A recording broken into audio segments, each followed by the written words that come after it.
At 30 minutes past the hour, something new in the newsroom. Talk back for 30 minutes. 3 topics, great guests, and your input. So let's go. Talk back question. First question. Why is atheism on the rise in America?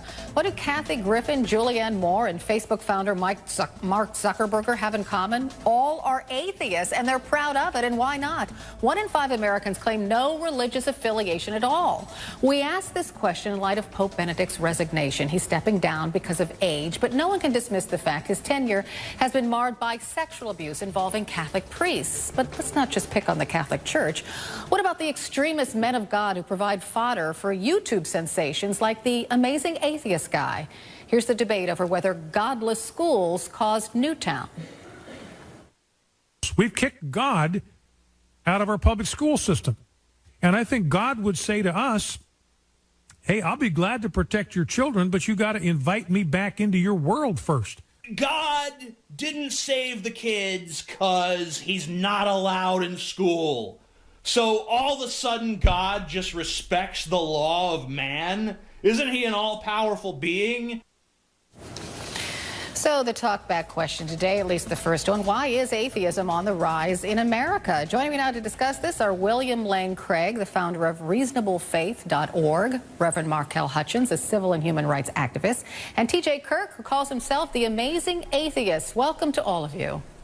Thank you. Okay, I'm going to address the first question to you, Will, because the Pope is resigning at the end of the month, and you say that this resignation comes at a time when the Catholic Church was trying to combat atheism.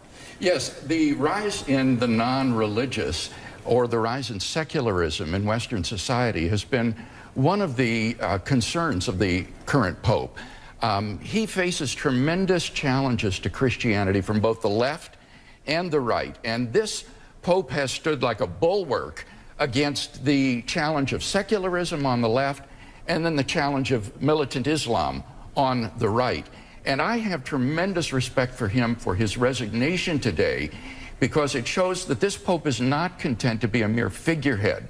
He wants to be an activist in combating these challenges to Christian faith, and that takes an enormous amount of energy, which I think he believes now requires a younger man. And I'm sure TJ would say that something about the sex abuse scandal within the Catholic Church that have caused a lot of people to lose faith in religion. TJ, are you with me? Yes, I am. Well, bigger than the sex abuse scandal is, if you just look at the history of Christianity, Jesus grew up in a time where people were very impoverished, and he created a religion that gave people hope in very desperate times. But I think that now we live in a world where science has alleviated a lot of those problems, so it's really not that strange that people would start to turn away from religion. And it's not really necessarily a turn to atheism. Of the 19% of Americans who have no longer have a religious affiliation of any kind, many of them still believe in God. It's the social institution of religion that they're really rejecting. So Reverend Hutchins, address that. Why are people loath to say they're any one religion? Well, I think that he's right. TJ's right in one real sense, and that is just because we don't identify, or some don't identify themselves as having a particular religious persuasion does not mean that they are atheists. Religion is an expression of spirituality. So I think there is a major difference in whether or not people are actually non-religious and whether they don't believe in God or the existence of God overall. I think a growing number of Americans are struggling and grappling with this issue of, is there a God that really exists? When we look at our starving economy, when we look at the fact that people are still losing their homes to foreclosure, mass shootings in school, so many things that are really challenging to our nation and our world, it causes people who may not be faith-oriented anyway to question the existence of this God that we talk about and we preach about in Christian pulpits across the country. So you're the theologian, Bill, so, you know, yes, people do wonder why God allows these things. Yes, and I appreciate TJ's honesty in saying that we shouldn't equate non-religious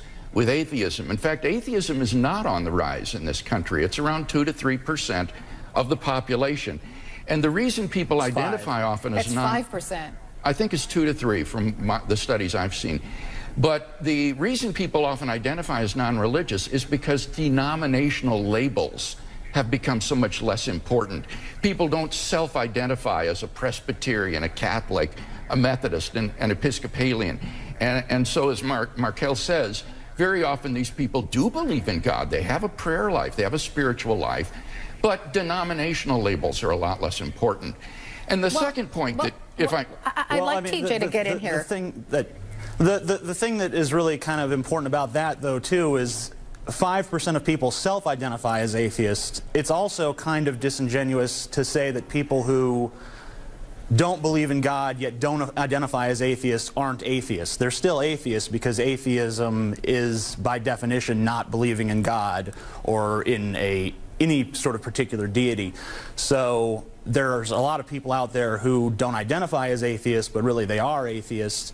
So I think it's actually probably a little higher than 5%, but 5% is the number of people that self-identify as atheists. Okay, sadly, we're going to have to wrap this up, but it was fascinating.